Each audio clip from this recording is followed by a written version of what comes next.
Good day, everybody. Randy Franklin Smith here. Today we are getting into MITRE Attack. It's a really cool resource, and it's getting just very broad-based support and buy-in across the industry. And we're going to talk today specifically about how we can use it in our security monitoring efforts. And today's Real Training for Free is made possible by LogRhythm, and I want to introduce Brian Coulson. Brian is all over MITRE Attack. In fact, really the idea for this webinar came from Brian and the other folks at LogRhythm Labs. And I tell you what, folks, a good bit of the technical education in today's webinar is coming from Brian. So Brian, thank you for all of your contributions to today's session. Oh, thank you. And let's dive in. So we're going to introduce you to MITRE Attack. Basically, MITRE Attack is, comprises tactics, which comprise techniques. And then techniques have one or more examples. They also have suggestions or procedures for how you can mitigate. That won't be the focus of what we're diving into today. We'll be diving into the other thing that you get for each technique, and that is instructions for how to detect that kind of behavior. We'll look at how to use that and other information from Attack to do three different things. First of all, to assess your current security monitoring environment. And when I say security monitoring environment, I mean primarily like your SIEM would be your biggest component of that. But there could be, and usually are, lots of other components too. Anything that can send you a security alert. So that's going to include your AV, if you have an endpoint detection response, UEBA, all that stuff, as well as your procedures and run books and threat hunting activities. That's what I'm calling collectively as your security monitoring environment. So we can use Attack to assess that for completeness and maturity, and really do an awesome gap analysis to identify areas where we are too thin, too light on monitoring, types of behavior that we would be blind to. Identify those and then try to beef that up. And the cool thing is Attack is going to do more than just show you where your gaps are. It provides really good technical information for saying, okay, well, if this is a gap, then here's what the behavior looks like. Here's how you might be able to detect it. And so that's what I'm referring to as far as enhancing. And then the final thing that is just really cool is Attack and some other resources that are built around Attack by some other folks that myself and Brian will show you, give you some automated methods for testing your security monitoring environment against attack techniques to determine, okay, is it really working? Because Brian, there's nothing more frustrating than deploying some technology out there, and because of one little thing that isn't tweaked right, the actual behavior that it's supposed to alert you on and detect and alert you on occurs, but it is missed just because maybe a parsing error or something as mundane as that. You know what I'm saying? Exactly. That's just really frustrating. So if we can run automated tests, then if we don't get an alert, then something's broken somewhere, and at least we know it and we can track that down. So really good stuff coming. All right, MITRE Attack. I like to describe it as this: a normalized, structured approach for classifying and describing attack methods. Now, Attack is really cool because it starts out at the high level in terms of tactics or short-term goals that the attackers are trying to accomplish, and then breaks those short-term goals or tactics down into specific technical ways they attempt to do that. And then they provide examples of known bad guy groups out there and known bad guy software that actually implement those techniques. So this is just really cool. There's in the past there's been frameworks and standards and stuff like that, but they've usually attempted to not be they've attempted to be technology or product agnostic, and so they could only take you so far. They tended to be kind of theoretical and academic. And then the other type of resource we had were like hardening documents from like the NSA for Windows, and those were extremely detailed, but there wasn't the theory and abstraction and higher level categorization or taxonomy that you really need up above it. And so you had resources at opposite ends of the spectrum, but Attack really pulls this together into one cohesive model. And there's just so many ways that we can use it. Okay, well, let's dive into it.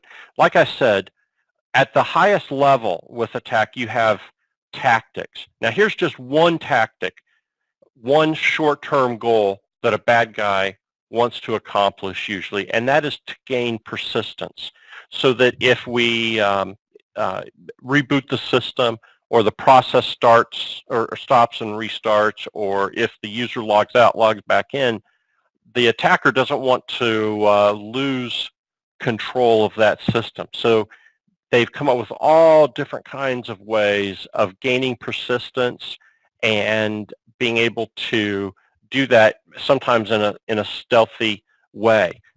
And so those ways, those methods, that's what we mean by techniques. So here's just 3 techniques for gaining persistence. And this is by no means exhaustive, but it's 3 that are actually on Attack. So one is to use some of those run keys in the registry. And I recently did a webinar on registry security and persistence. And so if you're at that webinar, you'll remember me talking about the run keys, but there's so many others besides that. Another way to gain persistence that we talked about was to just create a new service, a new system service, and then allow the operating system to graciously restart your malware whenever the system reboots. And then there's something a little more arcane. They're called app init DLLs. But anyway, you see the point here is we have this nice, clean way of categorizing and having a taxonomy of attack behaviors. And instead of just saying, well, here's a million different things that attackers do, we're putting it under their various tactics or goals that they're trying to accomplish. And then that really helps us look at our overall monitoring and say, are we just heavy on detecting like data exfiltration? What would be the problem with that? Well, data exfiltration, although it's very important and the most damaging thing probably that bad guys might do usually in most attacks, it's also very late stage in an attack life cycle. And so that's just one of the advantages of having this taxonomy here, because if we analyze all of our monitoring efforts and we realize, man, we're very heavy into late stage stuff like data exfiltration. On the one hand, that's good for detecting that, but Brian, wouldn't it be a lot better if we were also detecting attack behaviors much earlier in the attack life cycle so that we could preempt stuff before it ever gets that far? You know what I'm saying? No, absolutely. Detecting at the technique level is going to be key. So folks, by the way, please use the question window for any and all feedback, comments, opinions, tips, anything you want to share.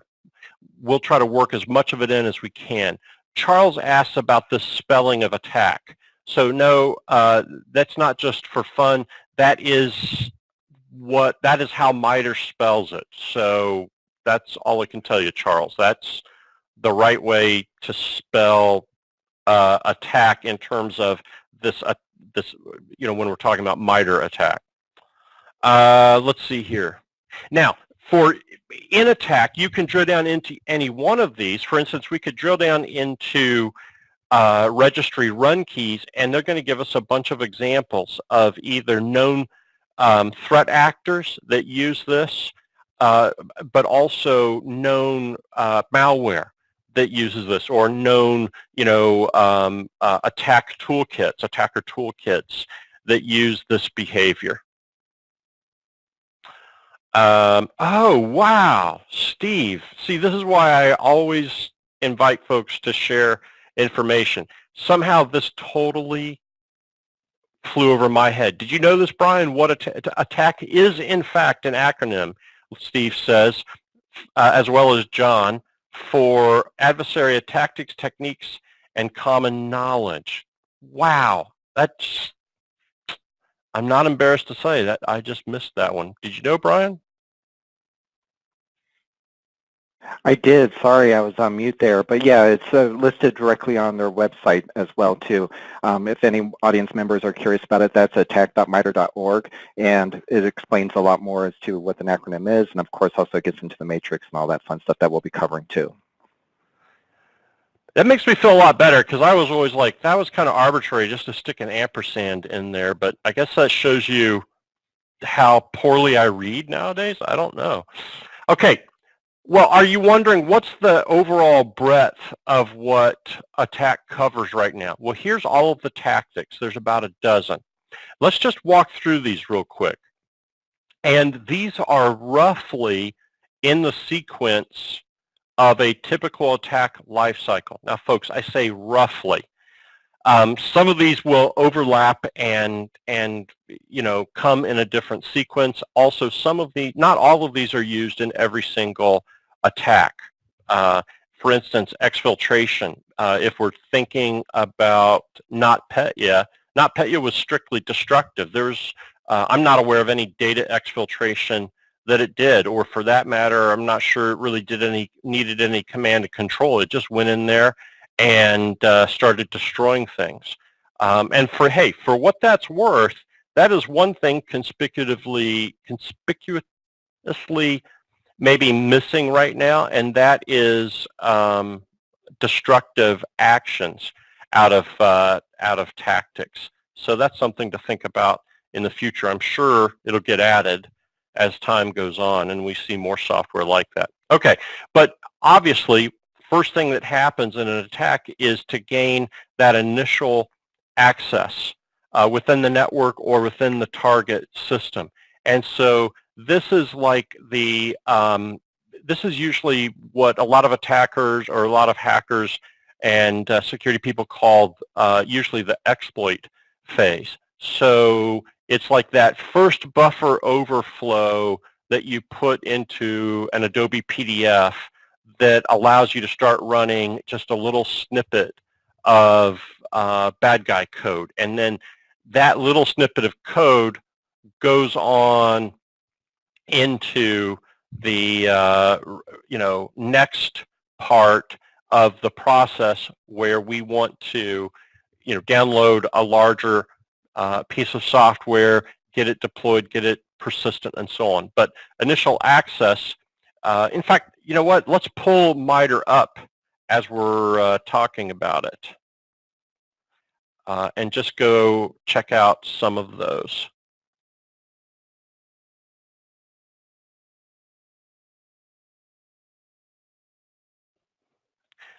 So yeah, see, like drive-by compromise, plugging in a piece of hardware to the system, a spear phishing attachment. This is awesome. It's very complete. Look at supply chain compromise. That's what NotPetya was all about. The bad guys got into ME docs, into the actual source code, or at least the build process, and put bad guy software in there. So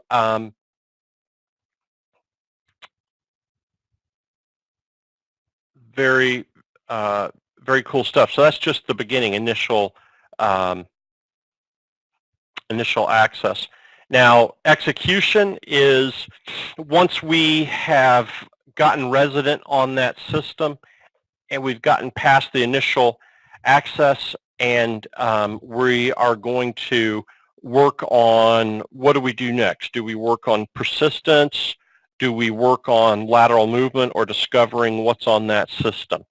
So that, as you can see, the sequence starts to break down just a little bit here because you could go many different paths or some of them all at the same time. But we've talked about what persistence is. Maybe they engage in trying to do privilege escalation, especially if they discover that the user that they currently have compromised doesn't have admin authority to the local system. If we are a more sophisticated attacker or using more sophisticated software, malware, then maybe we're going to try to do some defense evasion. One of those might be to try to live off the land and go fileless, for example. Credential access, that makes you think of Mimikatz and pass the hash attacks and looking for cache credentials and saved passwords and so on. Discovery, that's going out there and either scanning the local system or scanning the network to see what's out there and to identify other systems that maybe we want to laterally move to. So once we've discovered them, then we would try to move on to those systems laterally. And then in most attacks that we are thinking about, it's out there to get secret information. And so that's that part. We have discovered it. We've moved to, we've discovered systems. We've moved to the systems, done some more discovery, and said, here is the data that we want. So we start collecting that and maybe compressing it down and so on. And then we've got to get it out. Now, at some point, that would be exfiltration, but command and control doesn't necessarily follow exfiltration. Likely, we've been doing some, communication with our command and control server even prior to the exfiltration, right? So, nevertheless, this is the rough sequence of things that you see in an attack lifecycle. JJ asks, are there any set of tools we can use to simulate the techniques mentioned in this framework for a particular computer environment? And there are, aren't there, Brian? You're actually going to show them something really cool. I don't want to steal your thunder, at least not at this point. No, definitely. There's a lot of different test tools out there that you can use. But yeah, we'll be going over Red Canaries. Yeah. A few people are saying, hey, when Randy, when I was talking about destructive acts not being not showing up in MITRE ATT&CK, some folks are saying, well, wouldn't that be the execution phase? Yeah, that makes sense to me. That could very well be it. All right. Let's see here.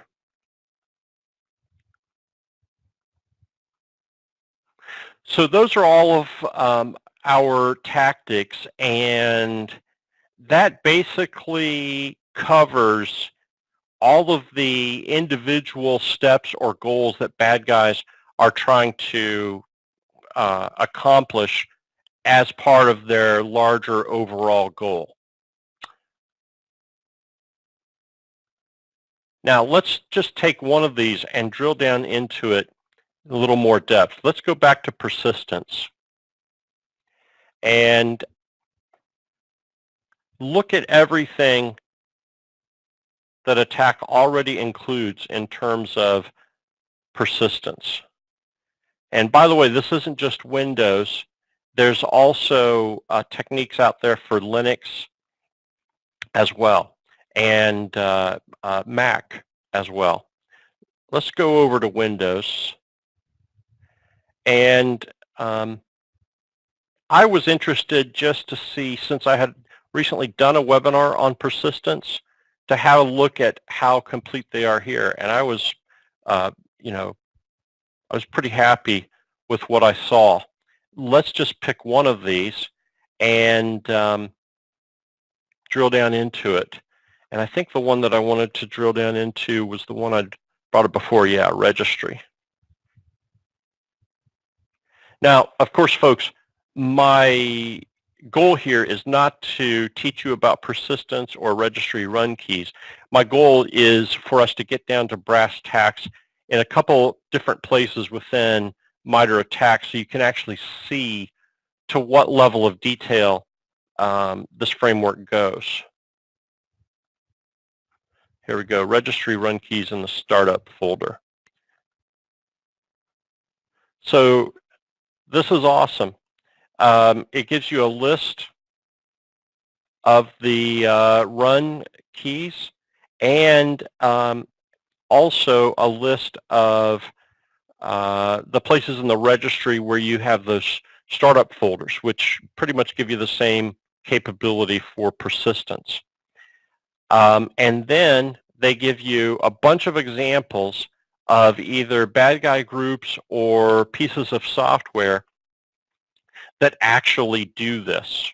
So as just one example, Breba uses registry keys and points them to malicious DLL so that those get loaded. And as you can see, this is a pretty popular way of gaining persistence. Now, what's the point here? Is this trying to give you an exhaustive list of all the malware that uses this technique? No, this is to give you plenty of examples so that either you could go out and get these hacker tools or other malware and run them in your controlled environment to see, you know, to see the tracks that they leave and then determine, does my security monitoring environment catch those? But the other thing is we also have tips on mitigation and detection. Now let's focus in on detection and see exactly what it suggests to us here. All right, it says, well, you need to monitor your registry for changes to those run keys that do not correlate with known software, patch cycles, etc. Monitor the startup folders as well. Well, how would you do that? You could do it with sysinternals, the auto runs program. And let's see here. It doesn't mention registry auditing or sysmon, but those are also possible. It makes some other good points here, which frankly, these are the high points of the stuff that I covered in my webinar on persistence, such as the fact that we can't consider just any change to these run keys as being malicious because there are you know, legitimate software that uses that. So if we want to increase the confidence of our malicious activity, then we need to look at more information such as what are the processes, like what are the EXEs that are known to create keys in the registry that are known good software. But the other thing is to say, all right, here's a process we've never seen adding something to this run key in the registry, so that makes it a little suspicious. What's the next step? Well, it would be to determine, did this process do anything else? Is it making network connections out to a command and control server, for instance, by sending out DNS packets that bypass our DNS server, is just one example. And what we then start doing is building up multiple corroborating events or pieces of evidence that go together that say, yeah, there's weird stuff happening on this endpoint. But the beautiful thing is this is nice detailed guidance, and it's present for every single one of these techniques that we're talking about. Brian, jump in anywhere you want to if you think we should amplify something about attack. But before I talked about how we can start using attack, I just wanted to show you this really cool user interface that they've also built for browsing attack and being able to online come up with a set of techniques that match your particular criteria for some particular specific project that you're working on. And then you can export this in a variety of formats. And this is called the Attack Navigator. And let me just get that.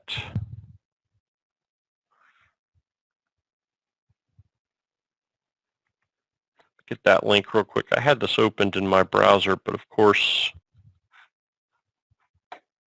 there we go. Okay, so here is a really nice Java. It's highly responsive, very quick interface, and it gives us all kinds of capabilities to be able to whittle these hundreds of techniques down into a subset of techniques that match what we're trying to work on right now. First of all, let's say that we want to filter this in terms of a particular operating system. So we just want to look at what Windows techniques are available. So there, we've whittled that down. Now we can also come in here and choose specific tactics, because maybe we're just interested in credential access attacks for Windows. And then we can filter even by particular threat groups and particular pieces of software. We can create layers, and then at the end of the day, once we've got this set up and showing just the subset of data we want, we can export these to a CSV file or into some other more visual formats. And this really eliminates, the copying and pasting that you would have to do if this were only available in a PDF as an example. Brian, anything in specific with how you've used Navigator? I know this is something you're actually you're building in something similar to Navigator into LogRhythm, for one thing. Right, we're going to be using the Navigator is open source, and we're going to be integrating in the Navigator into how we use our product at LogRhythm as well too.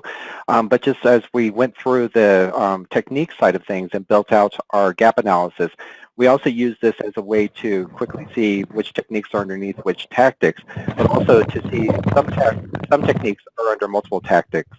So it highlights it as you kind of move around the Navigator to where the technique can be in multiple tactics, which is also of importance.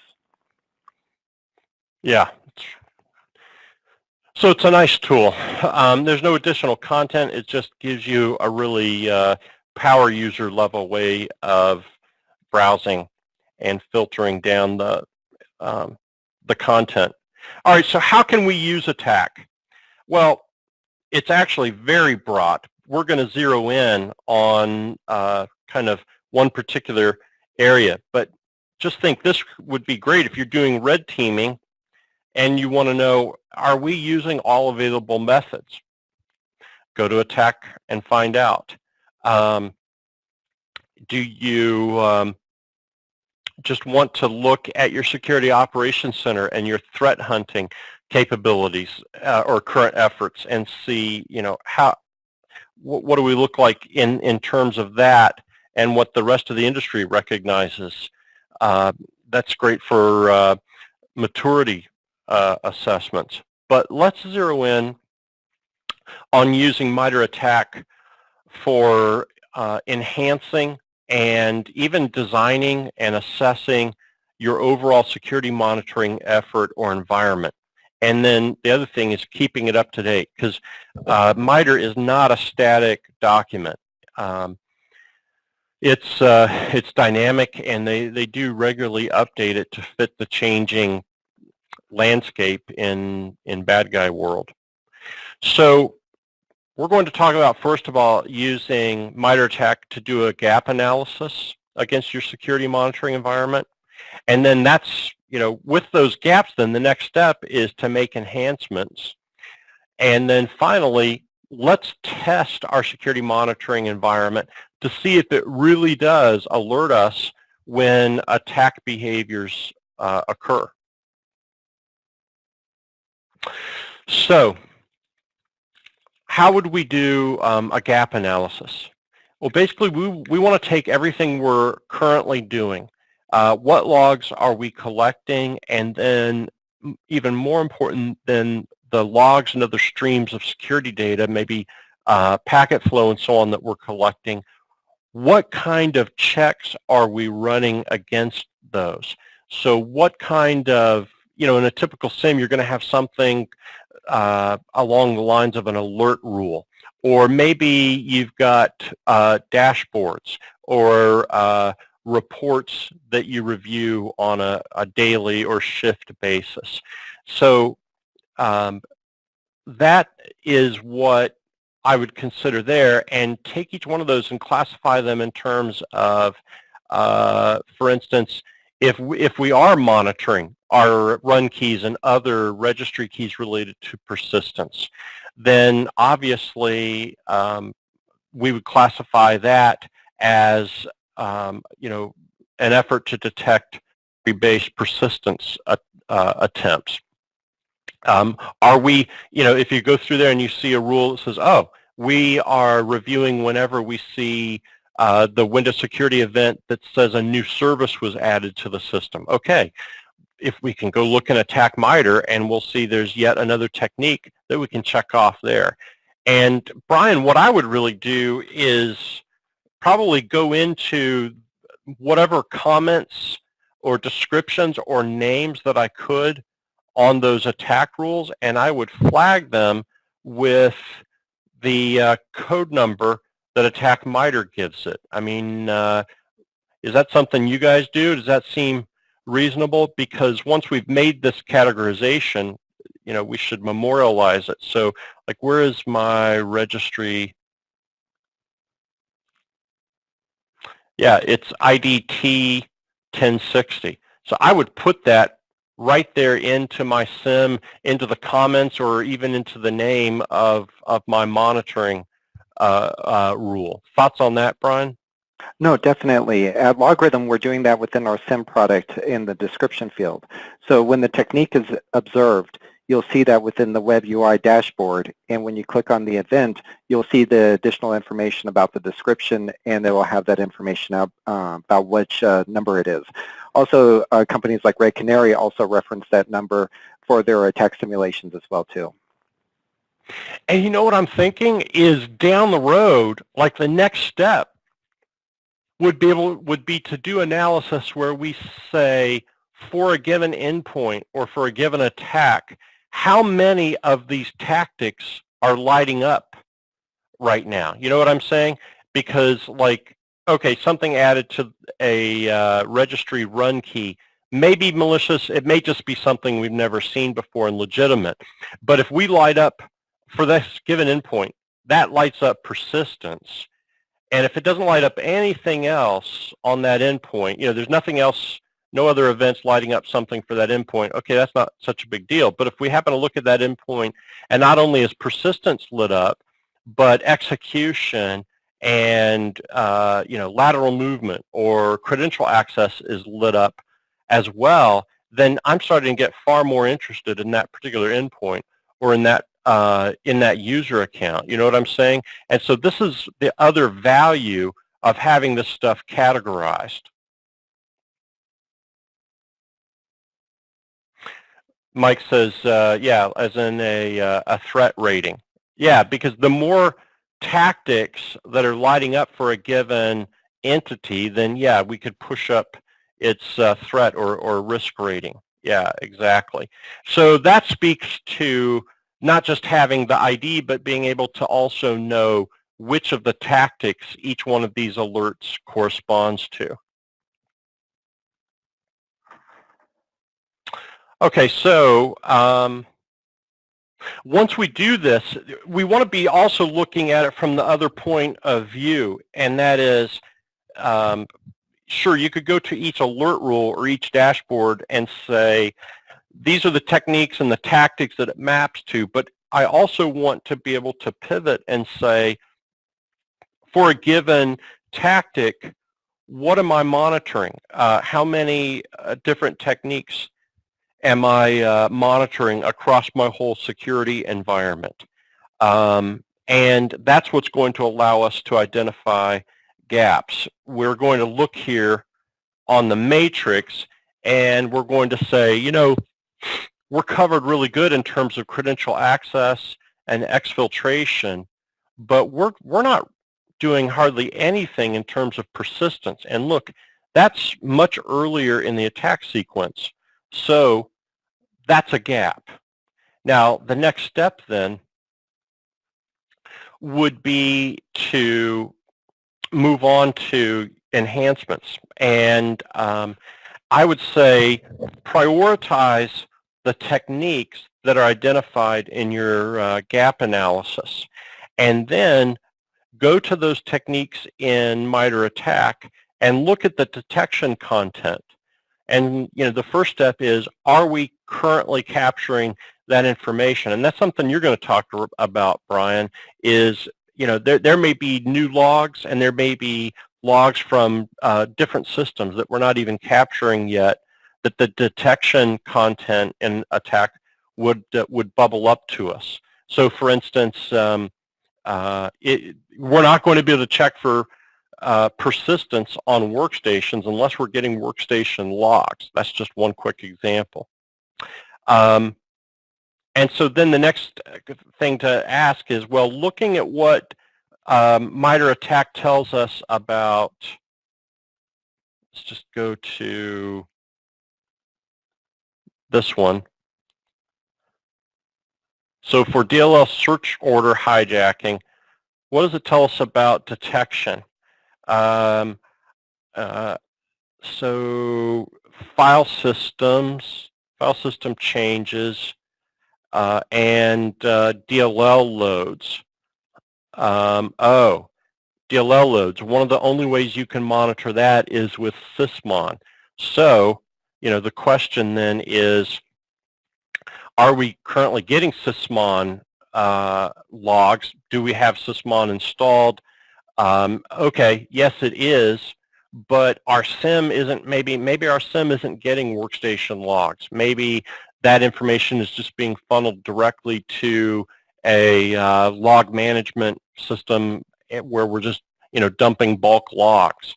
All right, so then either we have to reroute that to our SIEM where we can monitor for it, or we've got to, you know, implement searches that happen on a regular basis in whatever that log management product is.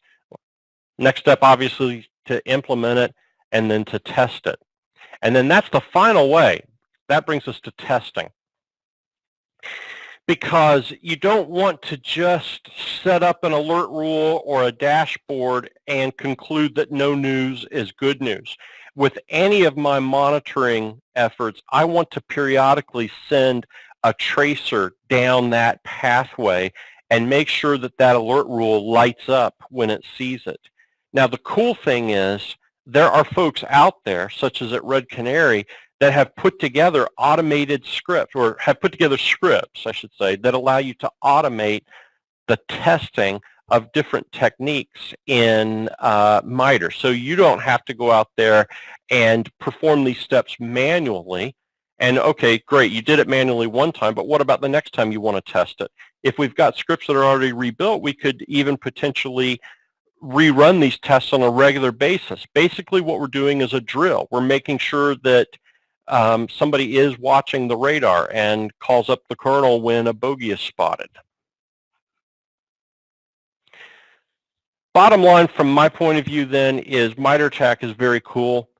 Systematic classification, documentation of attack techniques, but also how we can respond to them. We didn't even get into the mitigation suggestions. We've been focused on the detection.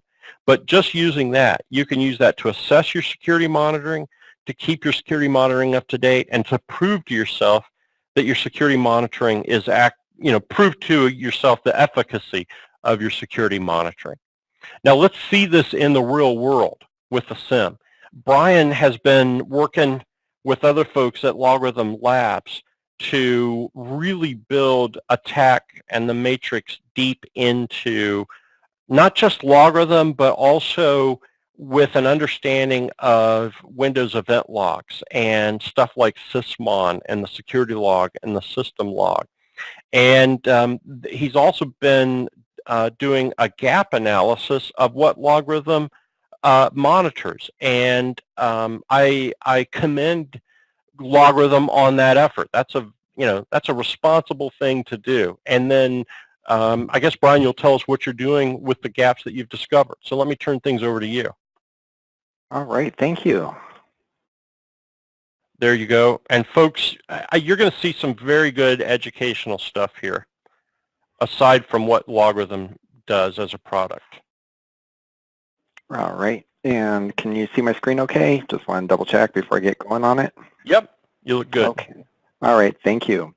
All right, so I'll get into talking about how at LogRhythm we're doing the detections and everything here. And the agenda will cover our gap analysis process. We're currently using Scrum and how we're documenting that. We're also going to cover how we do preparing a test lab, focusing on Microsoft Sysmon and advanced auditing from Microsoft, as well as our LogRhythm Sysmon agent. And also we'll be covering the importance of tuning, testing the MITRE techniques, and how we actually detect the techniques. And what I'll also be covering here, you should be able to do it in your SIM or in your log management solution as well too. But here at LogRhythm, we are LogRhythm focused, so excuse me for using all the tools here that are LogRhythm focused, but it really does make also my job easier by using LogRhythm as well too. All right, so getting into it, Scrum. So we just started doing a Scrum practice here at LogRhythm within our department, and the first thing we're using it for is really doing a gap analysis.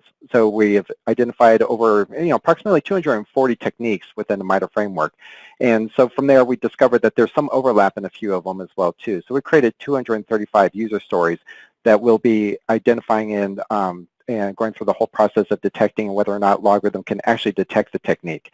So today, LogRhythm can detect all the techniques pretty much because all the techniques require monitoring a process and abnormal process utilization.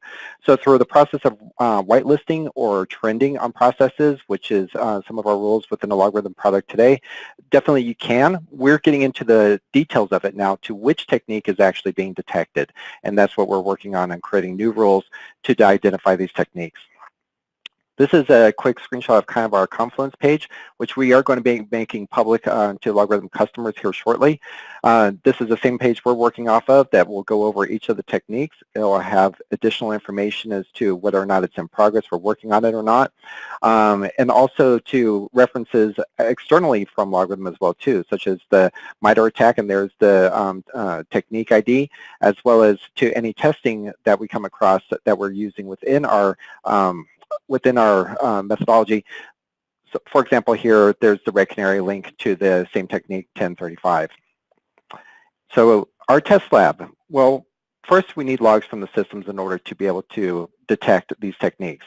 So one of the things we're focusing on is Microsoft Sysmon, and we're using a Sysmon config from Swift on Security. Swift on Security is kind of our starting point. We've forked it, and we're going to be doing additional monitoring rules within the configuration, and we'll be publishing that back as well too as to how LogRhythm has tweaked it a little bit too. We'll get into why we're tweaking it and versus like just turning Sysmon on full bore as well too here in a minute. But definitely it's a great starting point for anyone that's not familiar with Swift on Security to definitely check out the Sysmon configuration file. And there you'll see that there's already a lot of rules within the Swift on Security, plus also what we're adding within with LogRhythm, what we've discovered. And also through the notes in here, you'll see that there's a lot of MITRE already in here to detect specific techniques. The other thing to keep in mind is advanced security audit policy settings within the Microsoft Windows operating system itself. There are a lot of tweaks you can do within advanced security audit policy settings, and here within our testing environment, we're auditing everything. So we're getting all the logs from all of the Microsoft native audit events from security system application. But again, this is something that you'll want to experiment with in your environment. You wouldn't want to go to production with it because it will generate a ton of logs. The other thing is that in our test environment, we have different log source types that we're collecting in to do our detections. So the different log source types we're collecting, of course, is LogRhythm-specific product types. We do have kind of an agent that resides on systems. From there, we're able to do additional things with that agent, such as independently look for file integrity monitoring, as well as registry integrity monitoring and process monitoring. So in addition to LogRhythm components that we're monitoring for and logging for, we're also pulling in, of course, the Microsoft Windows firewall, as well as PowerShell logs, as well as task scheduler, and of course the application security and system logs, and of course there's Microsoft Sysmon. So one of the neat things that we're doing within the LogRhythm Registry Integrity Monitoring is we're creating a policy specifically designed around attack framework. So again, in monitoring any solution, you're going to generate a lot of logs. So this is why we're really filtering it down to what's relevant and what is the best what are the best keys that we need to be able to monitor for in order to produce the less amount of noise, the less amount of just logs coming into the system that aren't really actionable, to also detecting the actual techniques from MITRE. So this will also be coming out future from LogRhythm Labs in a module. So this is the reason why we're going through such a granular process of determining which logs to turn on and which logs to alert on or to be able to bring online, and all stemming from the operating system itself. It's because of tuning. So for example, if you were just to turn on Microsoft Sysmon full bore just to audit everything in Event ID 10, for example, which is process access, which you can do in a configuration file. And of course also here on Swift on Security, Swift on Security did a fantastic job in commenting and annotating all sorts of different aspects of Sysmon. So in here, of course, there's a warning in here that says can cause high system load and is disabled by default. But if you were to turn it on by default, you know, to turn it on for your testing environment, just kind of letting the system sit, within an hour period of time, my one test system, my one VM, was generating 665,432 log messages. So again, this is why the importance of tuning really comes into place. And yes, you may miss some specific logs that would be security relevant by tuning too much. So it's a real delicate balancing process that we're doing within labs to making sure that we're aligning our tuning to the technique detections. So post-tuning, as we can see here, we're getting to a more reasonable flow rate of logs per second. And so we're getting about 300 logs per second coming into our environment from our endpoint. So now I'm going to get into on how we're testing the MITRE techniques. So as we touched on a little bit earlier in the webinar, we're using Red Canary's Atomic Red Team test.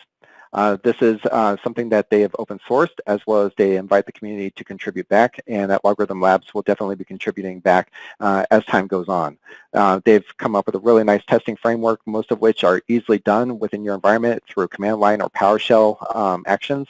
And so that's one of the reasons why we chose the Atomic Red Team as our test for the techniques to be able to detect.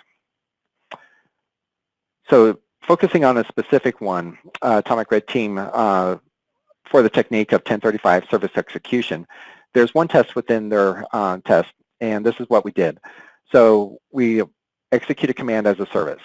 So this one's a process where you open up a command prompt, type in these arguments down below, and then of course you'll get the logs generated from the system depending upon how you have your auditing set. So in our test environment on my test VM, I opened up a command prompt as administrator. I issued the command as they indicated within the Red Team test. I issued all three of the commands, which was to create the new service, try and start the service, and of course delete the service. So now how do we detect these techniques? So based upon the test we just ran. So referencing back to MITRE, MITRE in each of the techniques has a detection section. So focusing on service execution, the detection reads, changes to service registry entries and command line invocation of tools capable of modifying services that do not correlate with known software, patch cycles, etc., may be suspicious. If a service is used only to execute a binary script and not to persist, then it will likely be changed back to its original form shortly after the service is restarted, so the service is not left broken, as is the case with a common administrator tool, PsExec. So as we pull in our logs into LogRhythm, from the test environment, we can see right off the bat, and this one's focusing on registry logs. So we know detection, registry is one of the key important areas to look at. I'm getting 3 different log sources with registry type of information. I'm getting security events, I'm getting also Microsoft Sysmon events, and I'm getting events from our LogRhythm registry integrity monitoring. So on the web UI dashboard, and this is why I like using our product to be able to assess for these techniques and develop rules for them to specifically look for the techniques, is that it's easily laid out for me to be able to see, okay, well, what vendor message IDs am I looking for? Also within our product, we also have an MDI fabric, which normalizes a lot of these vendor message IDs into what are called common events. So the common events makes it easier for us to also be able to detect the techniques independent of specific vendor message IDs across a number of different platforms. So one of the registry log entries on there, of course, is Event ID 4663. I won't read it to exactly what 4663 is, but definitely it's one of the key logs that we're going to be taking from and building up our detection rules around it. As we can see on here, though, is that the common event layer is kind of the area that we're focused in on as to how we build up our rules for detection of the techniques, not specifically the vendor message ID or the event ID. Which would be 4663. This gives us, again, more flexibility in our detections. When we look at our registry logs for Microsoft Sysmon Event ID 12, again, I'm not going to read exactly what Event ID 12 is, but definitely it's in the show notes, and you can read more about it on your time if you like. But again, we're kind of looking at, again, the common event layer, and to be able to say, well, okay, what is it that we're actually looking for? Is it what's the behavior that we've determined that this type of activity is? So we're saying it's object added. So again, this again will help us build up the detection rules. Same thing with Event ID 13. We see over here, common event is object modified. And of course, our LogRhythm Sysmon detection, we have a common event of called add. And so in here, we're able to leverage that again by saying that a new registry action has been added. And of course, on the object, you can see exactly on the web UI screen to what exactly the object was added. And this was our test from Red Canary. So now let's get into talking a little bit about Microsoft System and Security Logs. So here we are looking at the Microsoft System and Security Logs during the test, and I have it filtered down to software installed. It's a common event that we've labeled certain actions such as Event ID 7045 and Event ID 4697. We're getting the same action that occurred on the system from 2 different log sources, System and Security. They have slightly different information in each one, but again, for our purposes, we're building up the detection around the common event, which is software installed. So when we look at Event ID 4697, the security log, we can see the common event is software installed. We see the vendor message ID of 4697. And of course, we see the command of audit success.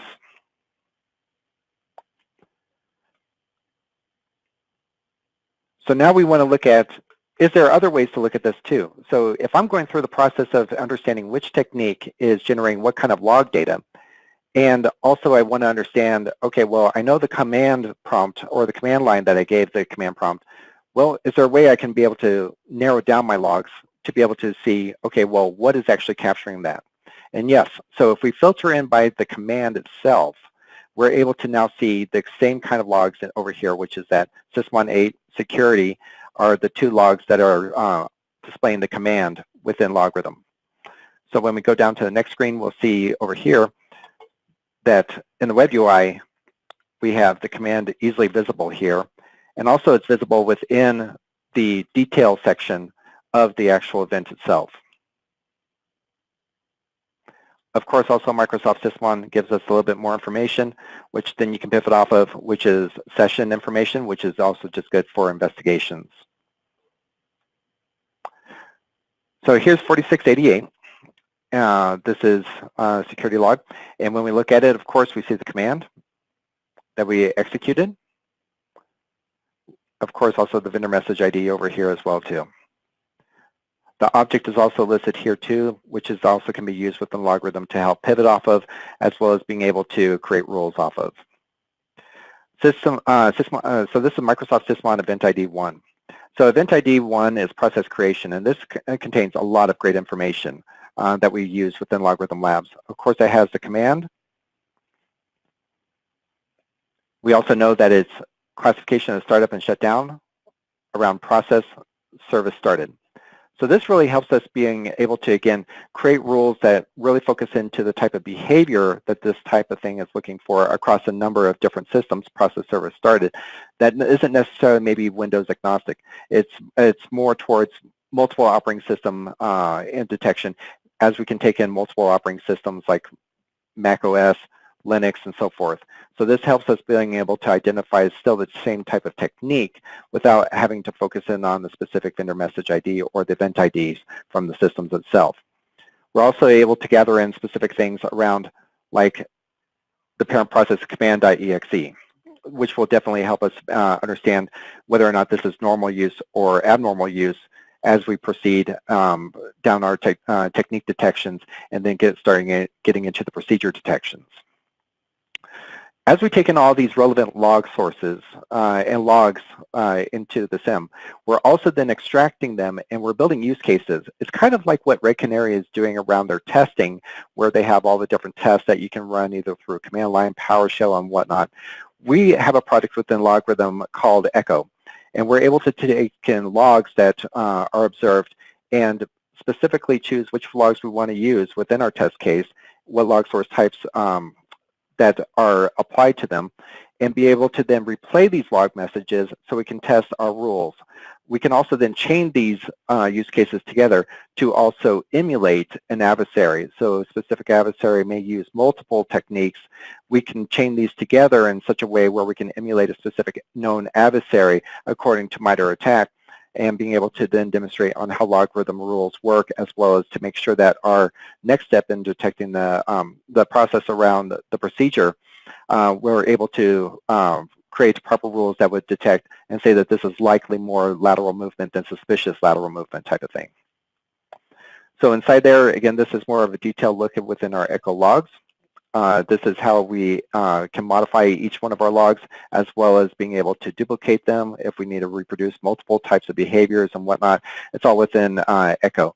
And Echo is available to some customers, and it's definitely a useful tool that you can test within your environment. And as we release new technique detections, we'll also be releasing our Echo log, our Echo use cases as well too, so you can test and do adversary emulation within your environment if you so choose to.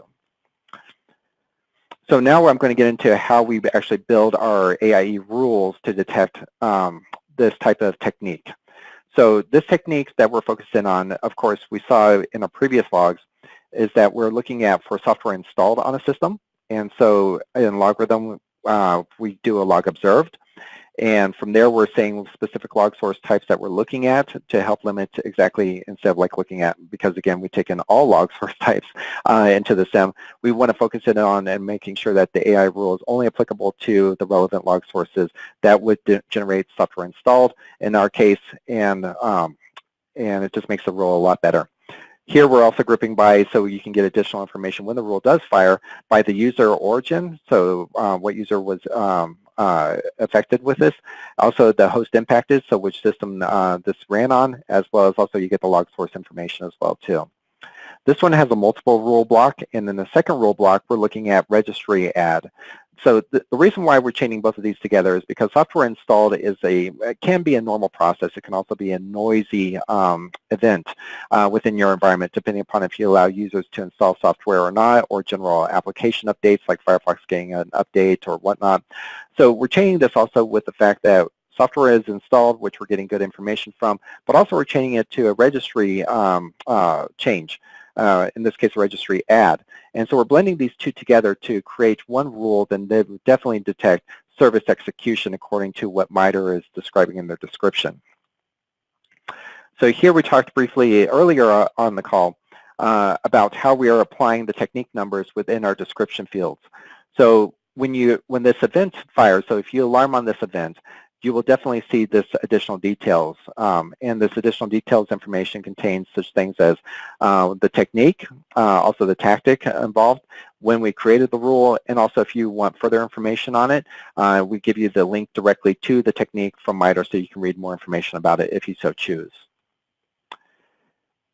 From there, after developing the Echo use cases, we can run them. Again, touch briefly on the fact that we can do adversary emulation. So by checking multiple techniques together, we can also time them out a little bit differently. We can actually emulate an adversary's behavior according, again, to MITRE Attack and demonstrate on how, like, APT3 would actually generate logs that would be relevant to be able to detect them within our product. Again, this is something that you should be able to do in other products as well, too. Just in LogRhythm Labs, we're building it out so it's easier for our customers to be able to do adversary emulation detection if they so choose, but also to have confidence in the techniques that we're building would detect similar type of adversarial behaviors.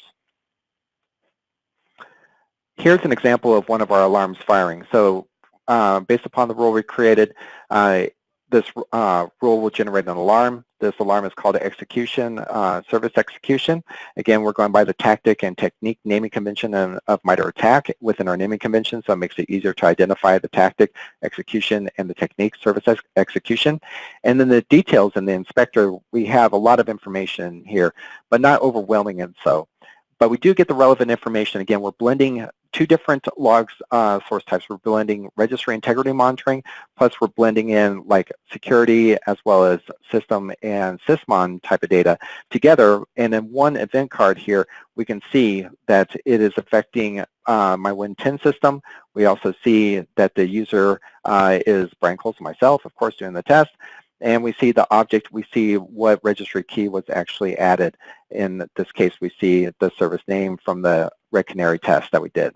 And from here, of course, you could create a case and stuff like that within your own environment, but we're just using this for demonstration purposes of how it feeds back into LogRhythm to make it simple for an analyst to be able to use our technique detections and be able to see exactly, oh, in one glance, what was changed and what was added, and being able to see what system was impacted. And that's about it. So I'd be happy to answer any questions. And yeah, nice job. Nice job, Brian. And we do have some questions.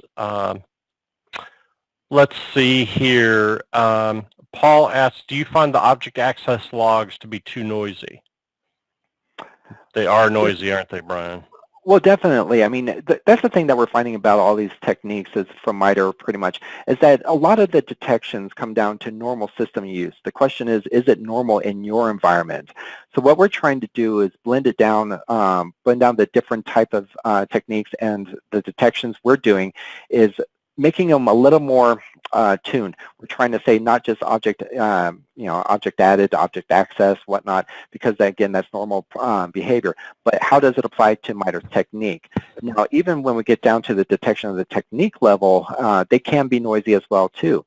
So what we're trying to do also is determine which techniques are relevant to you within your organization at an operational level. So do you want to see if this technique is even being used in your environment according to the logs you're bringing in? But also then being able to go into the next step, which is the procedure, right? Detecting the adversary and how they actually use this technique. So on something like an object added or object access or something else like that, you wouldn't necessarily want to event on that every single time. But if it's added in with an additional item, a different technique and whatnot, then definitely we'll have rules around that. Then would be more akin to alarm on, where then you as an analyst then would be able to go, oh, this is an identified technique chained with another technique. I'm not looking at all the noise that's being generated underneath, but because these two techniques now equal a procedure that's known by an used by an adversary, now you're going to get that alarm, and now you have something truly to action within your environment. That's what we're trying to do anyway. Okay. Let's see. Stephen asks, what is the difference between the LogRhythm Sysmon agent and Sysmon? Is there a charge for this agent? So there might be a little bit of confusion there. I don't think you have a separate agent for Sysmon, right? So unfortunately, we do share the same name as Microsoft Sysmon. We recently changed our product to LogRhythm Sysmon as well, too. So just from a licensing perspective, is that I can't speak to the licensing aspect of it. unfortunately, but the LogRhythm Sysmon agent is also part of the infrastructure of LogRhythm, which it can do remote log collection as well as run locally on a system. When it runs locally on the system, it gains a little more insight, such as process monitoring, user activity monitoring. But the same type of logs that you're pulling out of the system, so registry integrity monitoring and so forth and so on, there is more benefit to having the actual agent on your system. But they are two different agents, LogRhythm Sysmon agent and Microsoft Sysmon agent. The policies are configured independently of each other, and yeah, hopefully that clears things up a little bit. Okay. Timothy and John are both asking questions about Echo. So John says, when is Echo going to be available? LogRhythm's been talking about it. Timothy says, is Echo for download yet? Sure, definitely. I think that the best thing I can do is, unfortunately, I can't answer that question directly. I would reference, if you're a LogRhythm customer, definitely reach out to your customer service manager. Your CSM should be able to then get you in contact with the right people to be able to get you a copy of Echo. I believe Echo is available to our partners today, but to customers, I'm not sure exactly how that's handled, but I believe the roadmap is also to have it more publicly available to customers. Dan asks, have you attempted to tag alerts from other detection mechanisms like IDPS, Next Generation Firewall, File Integrity Monitoring, with attack tactics and techniques for the purpose of threat hunting in your SIEM? Do you follow that question from Dan? I believe so. So kind of, if I'm understanding the question right, so we are able to, of course, depending upon what log sources you have, right? If you have an EDR solution like Carbon Black, for example, definitely you can use those as additional context and additional types of logs that would then match to our common events that would then be able to match to the techniques that we're creating specific detections for. So as time goes on, these other products, IDSs that you mentioned, like if you're using Security Onion and so forth, or Palo Altos, yes, that will all feed into the technique detections, and then the technique detections will feed directly into the procedure detections, so giving you a clearer picture to whether or not this is a really, truly an adversarial presence or not. Okay. Let's see here. Next question, let's see, speaking of EDR, Philip says, how much of this endpoint detection, this is back like at the top of the hour during your presentation, how much of this endpoint detection overlaps with established tools such as CrowdStrike, Carbon Black, etc.? So do you understand what he's trying to get at there? Sure, definitely. I mean, it's depending upon your environment, right? I mean, the key thing here is that we're trying to build upon is that we're not tied to any one specific log source. We take in multiple log source types, whether that's a EDR solution, whether that's just normal application system security logs from a Windows system, whether or not that's just type of system information from a Mac OS or Linux device. The key thing here that we're trying to focus in on is that again, just throwing it out there wildly, but most companies do not have 100% coverage from an EDR solution like CrowdStrike or something else like that. So what we're really trying to do is blend in different types of log source types that you can pull into the SIEM and say, based upon this behavior, this is matching to this technique, regardless of whether or not CrowdStrike specifically says that this is evil, right? CrowdStrike would be one point of reference, but then wonder if you have another system that doesn't have CrowdStrike on it and is producing system and security type of events, well, then now you can kind of correlate that technique movement into more lateral movement and more into execution of what the adversary is after. That's kind of our hopes and desires in all of this, is being able to bring in all the different log sources that you have as a company to be able to still demonstrate the techniques that are being used according to MITRE, which then will give you more confidence when you actually get alerted on an actual alert that says that this adversary could be present within your network through the procedures. Hopefully that answers that question. I think so. Let's see. Philip says, thank you. Let's see. Steve says, do you plan to publish which event codes fired for each technique so organizations can analyze which events they should collect? Given a full collection of Windows event logs would generate way too much data. So Go ahead. Yeah, definitely. Yeah, definitely. No, I totally get that. And yes, part of our objective also is as we're going through all this testing and tuning and understanding which log sources and which log types are the most relevant. Again, we're also working within our common event layer, so there could be even more that are relevant. We're focused in on specifically for our test. We are going to be publishing all that within our Confluence documentation that we will be making publicly available to our customers, as well as in Echo use cases. So Echo use cases will have the exact logs that we actually observed as part of the test that you can then, of course, look into further to see exactly how we did it and everything else like that. And we definitely would love that feedback as well too. So the more eyes on there and any observations or any changes that you feel would be relevant, we would love that feedback as well too. All right, well, speaking of feedback, I'm going to share some comments from John, and then I'm going to share some thoughts, and I'm interested to see what you have got to say after that, Brian. So John says, all of this is great and wonderful, but it's just going to create more false alerts. In our organization, we removed a different SIEM product because we just did not have the staff to follow up on the too many alerts, and no one in the organization that was even interested in looking into the alert to even see if it was truly a problem, because we need fewer, higher quality alerts out of any SIEM product. And I totally understand and hear what he's saying. John says this still does not stop any attack or action. Now, let's put that to the side because we're talking about detection here. We'll talk about prevention and automatic containment later, maybe. We just did a webinar, in fact, John, on automatic containment, and that is actually a big thing that you guys are featuring, because I remember doing a webinar with your CTO, Chris Peterson, on security automation and orchestration as just one example. So that's, as far as stopping attacker actions, I think SAO is the answer there.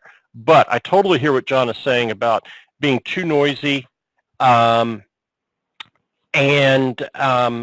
you know, just more than what people can follow up on. And I don't know if you and I had that discussion, Brian, but I know talking to other people at LogRhythm and in general is a widely recognized need in the industry to be able to prioritize things and be able to correlate alerts so that we highlight the ones that where there's multiple corroborating witnesses, if as it were, saying that, you know, this endpoint is worth looking into because we've seen 3 or 4 odd things on it.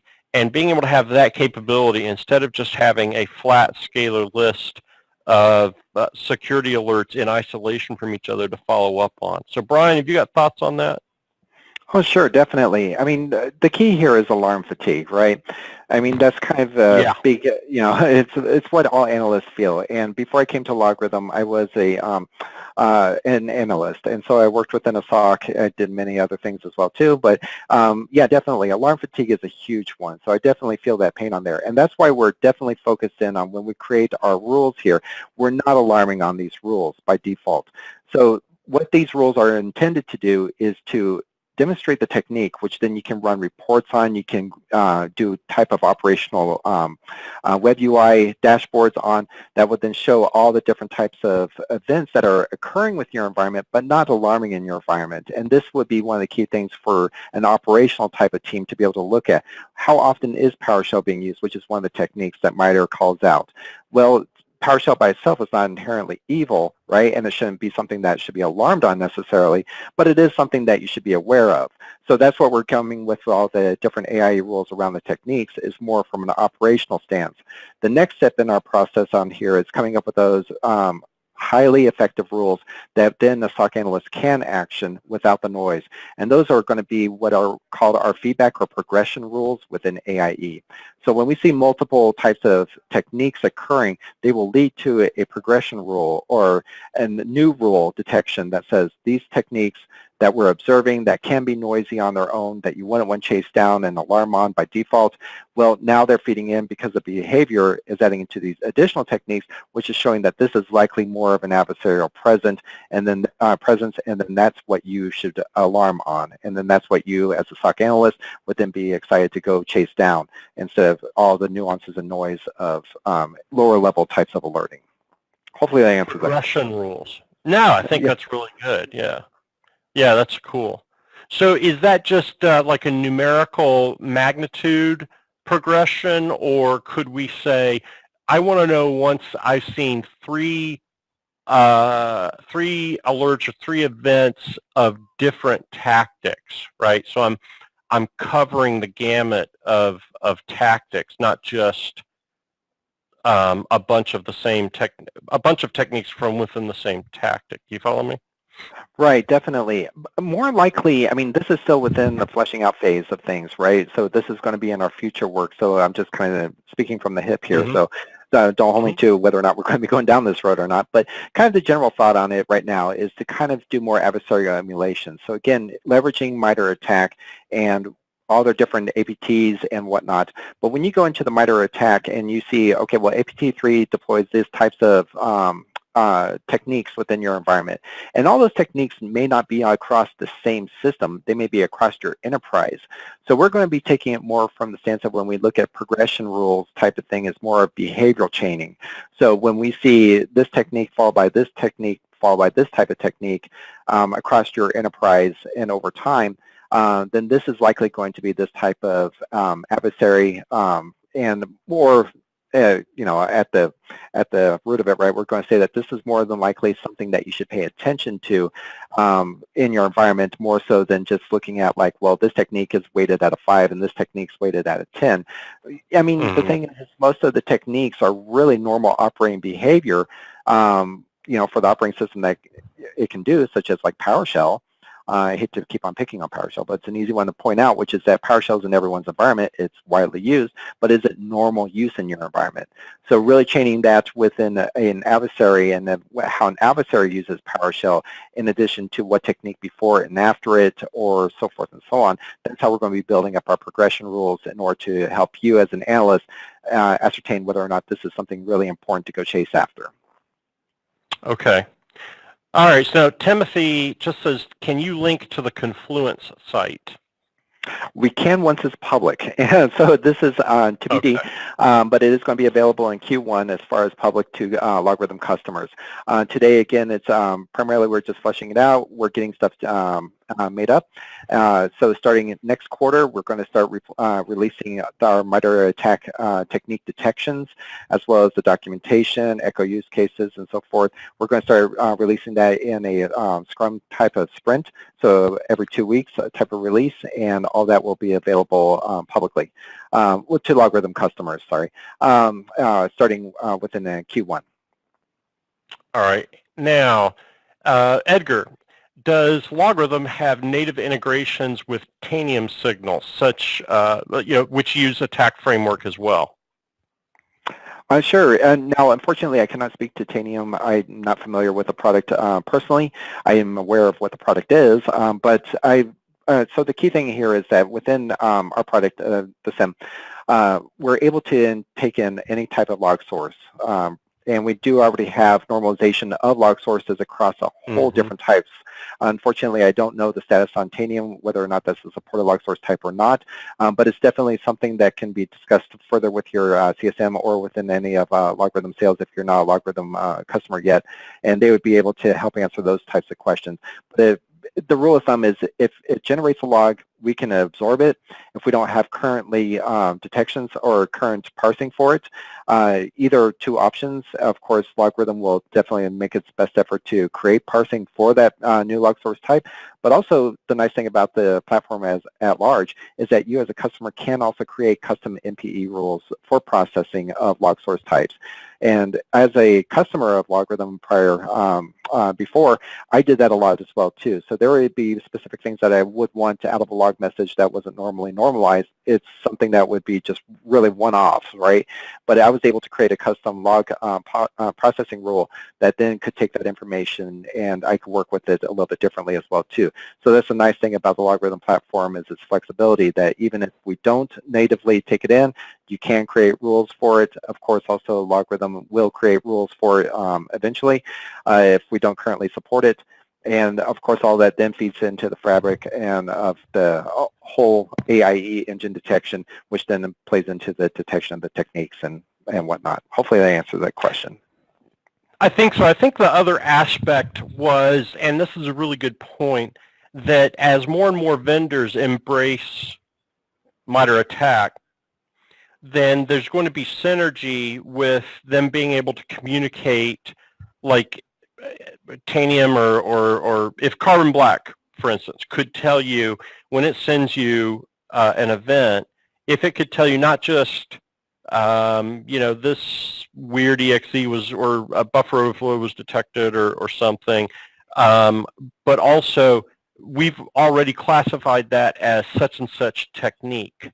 And if you could see that and understand it, there's some obvious benefit there. So to me, knowing LogRhythm and the investment you guys have put into a normalized data model, I'm wondering, are you adding fields to your data model for techniques and tactics?